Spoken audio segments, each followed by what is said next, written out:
Huwag ninyong ibigin ang sanlibutan o ang mga bagay na nasa sanlibutan. Ang umiibig sa sanlibutan ay hindi umiibig sa Ama. Ang lahat ng nasa sanlibutan, ang masasamang nasa ng laman, ang nasa ng mga mata, at ang pagmamalaki sa mundong ito ay hindi nagmumula sa Ama kundi sa sanlibutan. Mawawala ang sanlibutan at ang lahat ng kinahuhumalingan nito, ngunit ang mga sumusunod sa kalooban ng Diyos ay mabubuhay magpakailanman. Ang Antikristo, mga anak, ito na ang huling panahon. Tulad ng inyong narinig, darating ang Antikristo.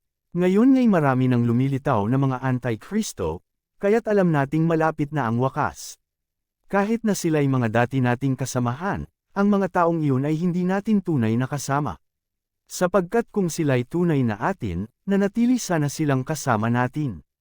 Ngunit umalis sila, kaya't maliwanag na silang lahat ay hindi tunay na atin. Ngunit ipinagkaloob na sa inyo ang Espiritu Santo, at dahil dito, alam na ninyo ang katotohanan.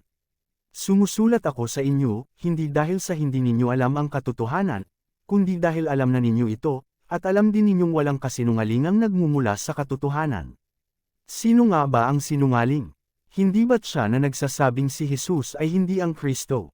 Ang sinumang nagsasabi nito ay ang Antikristo, hindi nila pinaniniwalaan ang Ama at ang Anak. Ang di kumikilala sa Anak ay di rin kumikilala sa Ama.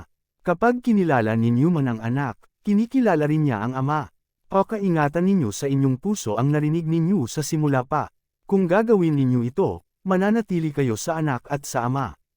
At ito naman ang ipinangako sa atin ni Kristo, ang buhay na walang hanggan.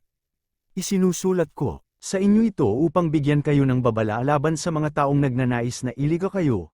Gayunpaman, ang Espiritu'y ipinagkaloob na ni Kristo sa inyo, at habang ang Espiritu'y nananatili sa inyo, hindi ninyo kakailanganing turuan pa kayo ng iba. Ang Espiritu ang magtuturo sa inyo tungkol sa lahat ng bagay, lahat ng ituturo niya ay totoo, at ito'y walang bahid ng kasinungalingan, at tulad ng itinuro ng Espiritu, manatili kayo kay Kristo. Kaya nga, mga anak, manatili kayo sa Kanya upang maging panatag ang ating loob sa muling pagparito niya, at nang hindi tayo mapahiya sa Kanya sa araw na yun. Kung alam ninyong si Kristo'y matuwid, dapat din ninyong malaman na ang bawat gumagawa ng matuwid ay anak ng Diyos.